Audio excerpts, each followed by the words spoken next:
Teks bacaan kita pada hari ini masih menghubungkan kita dengan khotbah Yesus. Khotbah Yesus di bukit, kalau dalam Matius 5 sampai Matius pasal 7. Dan kita sampai pada Lukas pasal yang ke-6 tentang kebaikan. Kalau kita bicara soal kebaikan Kristiani, sebut saja, kerap kali kebaikan itu dimaknai secara miring. Kebaikan Kristen kadang-kadang suka diejek. Kalau kita baca dari bacaan kita ini, masa sih orang Kristen memberi pipi kanan ditabok, lalu kasih lagi pipi kiri untuk ditabok. Itu kan bisa dimanipulasi oleh pihak lain, orang lain, atau siapapun yang punya kuasa lebih untuk memperalat kita. Masa orang Kristen membiarkan dirinya disalahpahami, dimanipulasi, dan diperalat? Kebaikan Kristiani itu seakan naif dan tidak realistis. Yang lain barangkali mengatakan bahwa bagaimana mungkin kita menjalankan kebaikan Kristen sebagaimana khotbah Yesus di bukit, berhadapan dengan situasi politik. Kadang-kadang orang Kristen punya perspektif yang pasif, ya. Kalau pemerintahan atau politik tidak baik-baik saja, ya orang Kristen cukuplah melakukan kebaikan, tidak perlu demo. Atau tidak perlu mengkritik penguasa, tidak perlu mengkritik pemerintah. Jadilah orang Kristen yang baik, jadilah gereja yang baik dengan tidak berdemo, tidak mengkritik penguasa yang tidak baik, dan seterusnya, dan sebagainya. Sekadar tunduk saja, itulah kebaikan Kristen. Yang lain lagi menggunakan teks-teks dalam khotbah di bukit untuk mengusung sebentuk misalnya pasifisme. Anda tahu pasifisme adalah paham yang melihat bahwa perang itu sesuatu yang tidak dimungkinkan secara etis, begitu ya. Kalau ada dua negara yang berseteru, maka kalau kita ada di dalamnya, kita sebisa mungkin tidak ikut-ikutan berseteru, tidak ikut-ikutan konflik. Kita anti perang, pasifisme, seperti itu. Tapi saya rasa ayat ini tidak bicara soal pasifisme. Perlu ada konstruksi makna yang lebih banyak dari teks-teks kitab suci untuk mendukung soal pasifisme itu. Beberapa waktu yang lalu Donald Trump membawa pasifisme ke dalam level yang baru.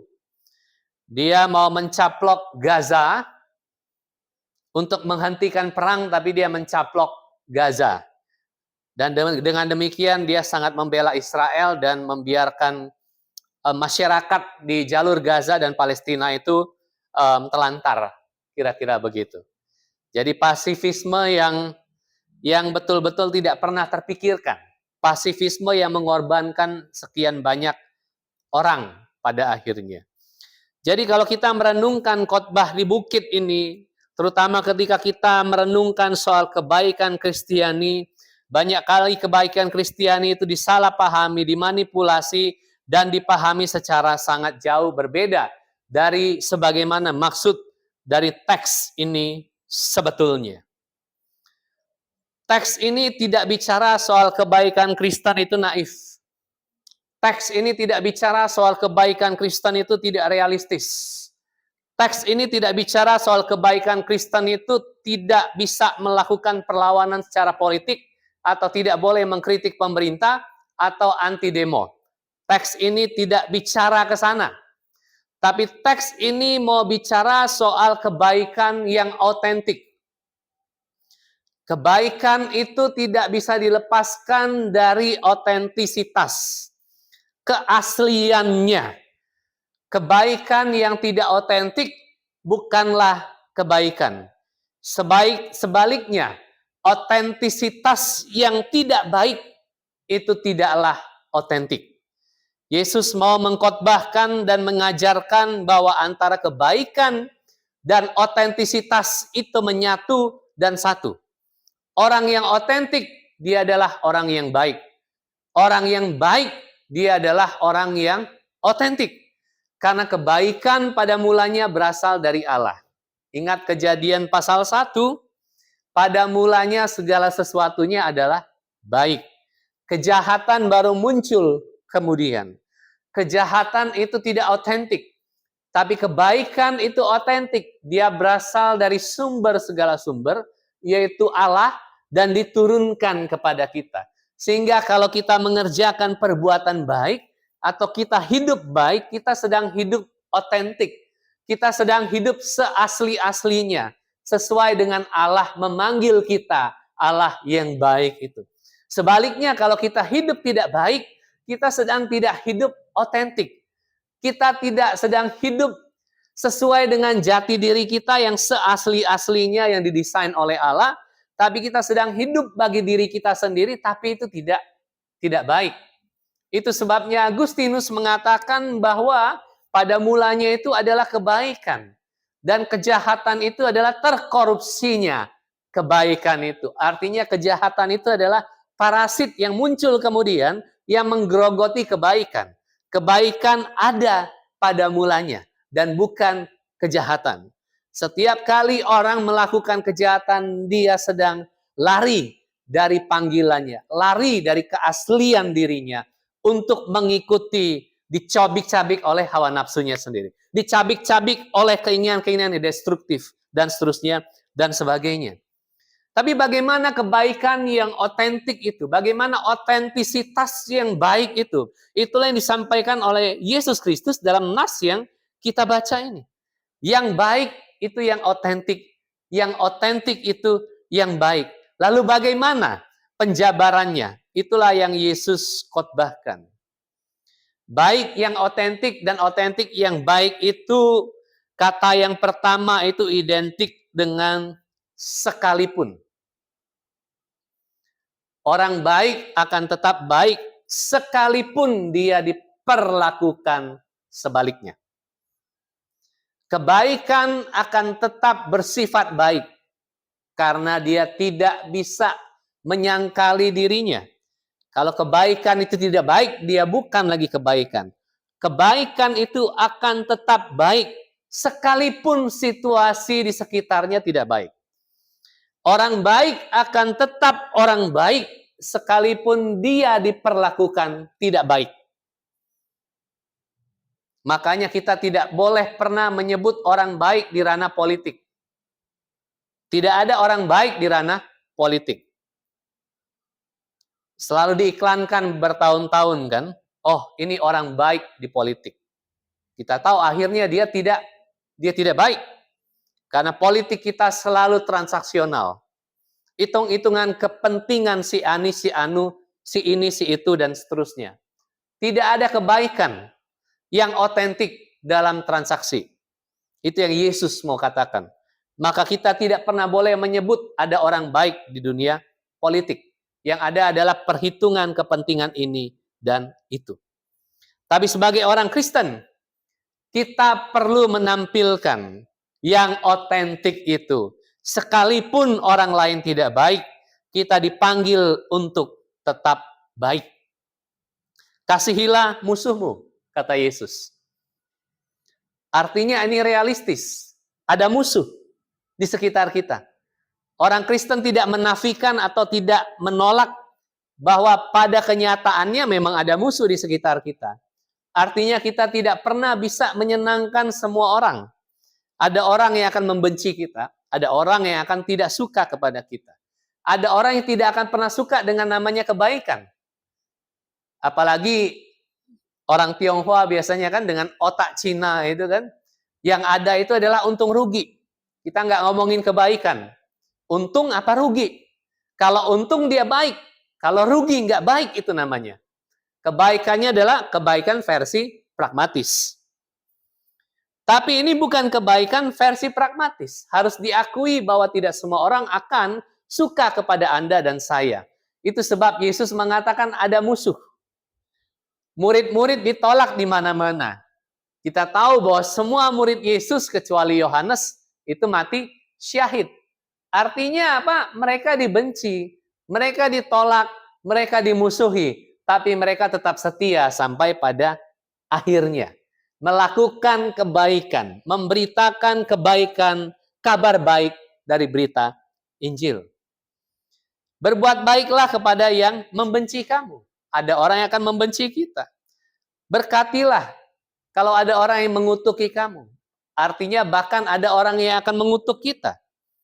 Berdoalah bagi yang mereka berbuat jahat kepadamu. Ini sering kita alami dalam situasi kerja, dalam situasi pertemanan, persahabatan, dimanapun akan selalu ada orang yang bisa berbuat jahat kepada kita. Tapi apakah kita membalas berbuat jahat? Tunggu dulu. Kalau kita balas berbuat jahat, berarti kebaikan kita menjadi tidak otentik. Otentisitas kita terancam. Keaslian kita yang dipanggil oleh Allah itu kemudian digugat. Karena kita kemudian berbuat jahat, bukan berbuat baik. Ingat, kebaikan itu otentik. Dan yang otentik itu baik. Kalau kita berbuat jahat, kita sudah menjadi tidak otentik. Tidak asli lagi diri kita. Tidak genuine. Lalu yang kedua, tetaplah baik. Sekalipun tetaplah baik, bahkan semakin baik. Sekalipun situasimu tidak lebih baik, sekalipun kamu tetap diperlakukan tidak baik, tetaplah baik, bahkan semakin baik. Yesus bilang, kalau orang menampar pipimu yang satu, kasih pipi yang lain. Kalau orang rampas jubahmu, kasih bajumu. Inilah yang kadang disalahpahami tentang kebaikan Kristen dianggap naif atau kebaikan Kristen dianggap muluk-muluk. Bagaimana mungkin kita pada realitas kenyataannya, kita memberikan pipi yang satu, ketika orang menampar kita, kita kasih lagi pipi yang lain. Apakah ini bicara soal kelembekan? Bukan kelembutan ya, ini kelembekan. Atau kepengecutan, atau cari aman. Saya rasa tidak demikian. Memberi pipi yang satu, memberi pipi yang lain, itu harus dibaca dalam konteks pada masa itu. Pada masa itu, seorang bangsawan, atau pejabat Roma, atau para petinggi waktu itu, kalau dia menampar bawahannya, dia pertama akan menampar pipi kanannya. Tapi dia harus menggunakan tangan kanan untuk menampar seseorang. Karena mereka biasa tidak menggunakan tangan kiri. Mereka menampar orang dengan tangan kanan. Bagaimana caranya menampar orang dengan tangan kanan pada pipi kanannya? Tidak mungkin Anda menggunakan telapak tangan. Yang Anda gunakan adalah punggung. Punggung telapak tangan Anda. Kalau Anda seorang bangsawan atau pejabat yang lebih tinggi, Anda akan menampar begini. Dengan punggung Anda menampar dia, lawan Anda di depan Anda itu. Dengan maksud apa? Penghinaan. Menampar dengan punggung adalah penghinaan. Dan menunjukkan status sosial. Kalau aku lebih tinggi dari kamu, aku akan menampar kamu dengan punggung kanan. Lalu pipi kananmu yang aku tampar. Tapi Yesus bilang, kalau kamu pengikutku, kalau kamu murid-muridku, kasih pipi kirimu. Kalau pipi kananmu sudah ditampar, kamu kasih pipi kirimu. Lalu kalau orang pejabat itu menampar Anda pipi kanan, lalu Anda kasih pipi kiri, maka dia harus menampar pipi kiri Anda dengan telapak tangan. Bukan lagi dengan punggung. Biasanya begitu. Yes, artinya apa? Kalau seorang menampar yang lain dengan telapak tangan, itu artinya orang yang ditampar itu pada level yang setara. Sesama pejabat misalnya. Mereka berkonflik. maka pejabat akan menampar bukan dengan punggung, tapi dengan telapak tangan. Karena levelnya setara. Apa yang Yesus mau katakan? Kalau kamu direndahkan derajatmu dengan ditampar di punggung, jangan beri dirimu direndahkan. Beri pipi kirimu untuk ditampar lagi supaya kamu dianggap sederajat. Itu yang Yesus mau katakan.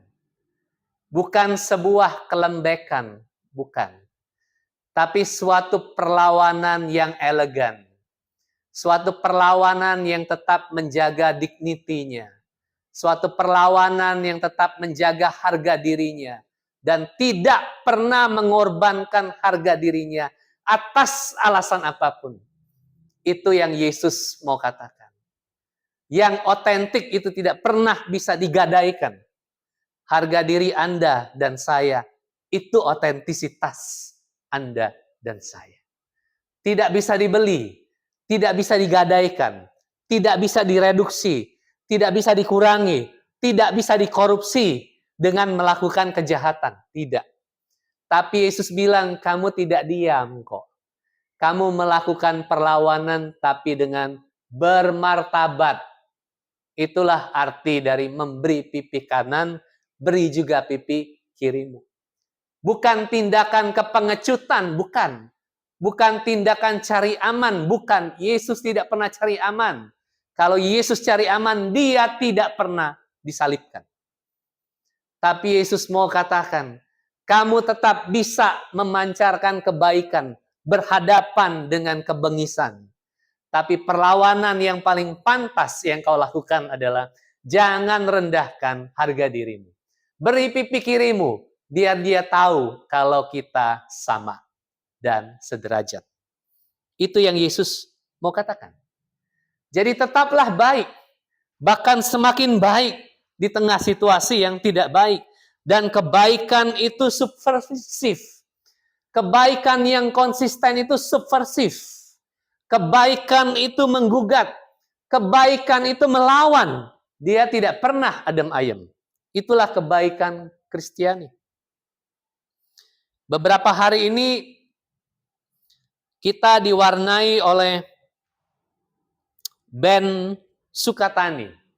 Kalau Anda menyimak di media sosial atau berita, band Sukatani ini adalah band punk yang genrenya punk ya. Tapi kemudian band Sukatani ini disuruh meminta maaf karena membuat lagu yang dianggap subversif kepada pihak kepolisian. Pihak kepolisian mengakunya bahwa mereka tidak pernah meminta band Sukatani untuk meminta maaf, tapi mereka mendatangi band Sukatani itu untuk mempertanyakan maksud dari lirik-lirik yang ditulis oleh mereka menyangkut polisi. Tapi bagi saya mempertanyakan maksud itu pun sudah suatu penindasan dari kekuasaan, relasi kuasa di sana. Lirik dari band Sukatani ini judulnya Bayar, Bayar, Bayar. Saya bisa bacakan liriknya ya, tapi sebagian Anda mungkin sudah mendengar. Saya tidak perlu menyanyikannya, tapi saya bacakan saja liriknya. Bayar, bayar, bayar, mau bikin SIM bayar polisi. Ketilang di jalan, bayar polisi. Touring motor gede, bayar polisi. Angkot mau ngetem, bayar polisi. Aduh, ku tak punya uang untuk bisa bayar polisi. Mau bikin gigs itu pertunjukan musik kecil, bayar polisi. Lapor barang hilang, bayar polisi. Masuk ke penjara, bayar polisi. Keluar penjara, bayar polisi. Aduh, ku tak punya uang untuk bisa bayar polisi. Mau korupsi, bayar polisi. Mau gusur rumah, bayar polisi. Mau babat hutan, bayar polisi. Mau jadi polisi, bayar polisi. Aduh, ku tak punya uang untuk bisa bayar polisi. Menarik lirik lagu ini. Kenapa? Karena dia tidak hitam putih. Dia bilang, kalau kamu mau bikin SIM, tidak pernah bisa lulus kan? Selalu dibuat SIM supaya Anda nembak, lalu bayar polisi. Itu jalur baik. Ketika Anda mau korupsi, jalur tidak baik, Anda pun harus bayar polisi. Artinya Anda hidup otentik atau hidup tidak otentik, hidup baik atau tidak baik, Anda harus yang penting bayar polisi. Maka segala sesuatunya menjadi lancar. Gara-gara lirik lagu ini mereka ditekan oleh kepolisian dan pada akhirnya mereka harus meminta maaf. Tapi kemudian rakyat marah. Kenapa pada hari ini orang bikin lirik lagu maka dia diancam? Maka lagu ini kemudian menjadi semacam jingle ya. Bagi kalau orang demo, kemarin ada yang demo, mereka pakai ini jadi jingle. Mungkin kalau ada demo-demo lagi ke depan, lagu ini akan terus bergaung. Bayar, bayar, bayar. Pertanyaan saya sederhana. Tindakan seperti ini Kristen atau tidak? Untuk menguji nalar Anda. Merefleksikan khotbah di bukit. Bagi saya ini adalah tindakan yang paling Kristiani. Menulis lagu, sangat elegan bukan? Perlawanan memberikan pipi kiri, itu adalah dengan menulis syair. Menulis lagu. Dan yang ditulis, pihak yang merasa ditulis terganggu, terkritik. Ini adalah tindakan yang menurut saya paling Kristiani. Selain berdoa saja. Jadi kalau Anda berpikir bahwa band Sukatani ini sangat berlawanan dengan kekristenan, saya perlu mempertanyakan refleksi kita tentang khotbah di bukit. Jangan-jangan berbeda. Tetaplah baik sekalipun tanpa balasan. Sekalipun tanpa imbalan. Kebaikan yang otentik itu sifatnya non-resiprositas. Dia non-transaksional. Orang baik akan tetap baik sekalipun dia tidak mendapatkan imbalan. Tidak ada upah. Tidak ada berbalas. Bahkan mungkin bertepuk sebelah tangan. Dia akan tetap baik. Saya dulu pernah mengupas tentang kebudayaan Romawi kuno ya, Helenistik, Romawi Yunani pada zaman Yesus pada waktu itu. Kebudayaan transaksional itu adalah kebudayaan yang sangat umum di kalangan para penguasa Roma. Mereka itu transaksional. Jadi kalau pejabat A mau bertandang ke rumah pejabat B, mereka akan membawa cenderamata yang mahal untuk kemudian pejabat B menerimanya dan ditaruh jadi pajangan di dalam rumahnya. Tapi pejabat A ketika memberikan cenderamata yang mahal itu, dia sudah menanamkan dalam pikirannya bahwa B harus membalas dia suatu hari nanti.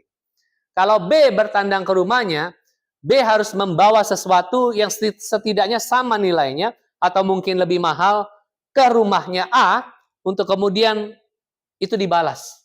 Baru itu yang namanya ada hubungan relasional di sana. Tapi relasi yang terjalin selalu adalah transaksional. Yesus mau mengatakan, dalam budaya dominan yang demikian, kita tidak seperti itu. Kalau kamu berbuat baik, jangan seperti pejabat Roma itu. Yang di dalam pikiranmu, kamu akan mendapatkan balasan. Lupakan itu. Kalau kamu memberi sesuatu, lupakan itu. Kalau kamu bertindak baik, lupakan itu segera. Bila perlu kalau orang tanya, lu pernah buat baik waktu itu? Oh enggak, saya enggak ingat kok. Kapan saya buat baik sama kamu? Enggak ingat. Kalau pejabat Roma, dia akan selalu ingat. Oh, kamu belum datang nih. Belum kasih balas saya. Yesus bilang bukan begitu. Tidak, orang Kristen tidak begitu. Orang Kristen akan tetap baik. Sekalipun dia tidak dibalas. Sekalipun dia tidak didatangi dengan bawa cenderamata atau oleh-oleh. Yesus bilang, kalau sifatnya transaksional begitu, apa bedanya kamu dengan orang berdosa? Saya yakin Yesus sedang tidak mengacu kepada para pelacur itu. Saya yakin Yesus sedang mengacu kepada pejabat Roma itu. Dan budaya dominan. yang membiasakan. Kalau antar ke rumah, antar ini, antar itu, dan seterusnya. Mengharapkan imbalan, mengharapkan balasan. Yesus bilang, apa bedanya kamu dengan mereka? Itu standar umum, standar dunia. Mengharapkan minimal impas. Kalau aku kasih 1 kali, kamu kasih 1 kali. Kalau aku kasih 2 kali, kamu kasih 2 kali, kita impas. Bahkan mungkin orang mengharapkan profit ya. Aku berbuat baik sekali, kalau bisa kamu berbuat baik lebih banyak kepada aku. Itu celaka. Itu tidak Kristiani sama sekali. Orang Kristen tidak berpikir yang demikian. Orang Kristen tidak berpikir impas atau profit dalam relasi manusianya sehari-hari. Kita tidak bicara soal bisnis ya. Bisnis harus untung. Kalau tidak, Anda tidak makan. Anda tidak bisa jalankan bisnis Anda. Tapi kita bicara soal relasi di antara sesama. Di antara manusia. Bahkan bisnis pun kadang-kadang Anda harus merugikan dirimu, bukan? Supaya Anda bisa bantu orang lain. Sesekali bisa terjadi begitu. Tidak selamanya bisnis mengagung-agungkan bahwa profit adalah segala-galanya. Sekali lagi harus profit. Tapi tidak selamanya. Kadang-kadang Anda harus bantu orang dan Anda jadi tidak profit. Kadang-kadang bisa terjadi demikian. Kalau bisnis itu dikelola oleh orang Kristen yang betul-betul otentik. Yang terakhir Yesus bilang, kamu harus begitu kenapa? Karena teladan dari Bapa sendiri. Bukankah kita berasal dari Allah, sumber segala sumber kebaikan, dan akan kembali kepada Dia. Kalau kita sumbernya berasal dari Dia, maka tampakannya adalah kemurah hatian sama seperti Bapa yang murah hati. Hendaklah kamu bermurah hati. Sama seperti Bapa yang baik, hendaklah kamu berbuat baik. Semata-mata bukan demi imbalan, bukan demi upah, bukan supaya Anda lebih dihargai, bukan supaya Anda bisa pansos, bukan di sini, panjat sosial ya. Bukan di sana. Tapi semata-mata karena Anda berasal dari Bapa yang baik, maka Anda tampilannya akan keluar yang baik. Sesederhana itu. Tidak lebih, tidak kurang. Kalau Anda dihargai karena Anda baik, bersyukurlah. Kalau Anda mendapatkan sesuatu karena Anda baik, bersyukurlah. Tapi kalau Anda dibenci dan ditolak karena Anda baik, bersyukurlah. Karena Anda tidak pernah menggadaikan kebaikan yang otentik itu sebagai murid-murid Kristus. Amin.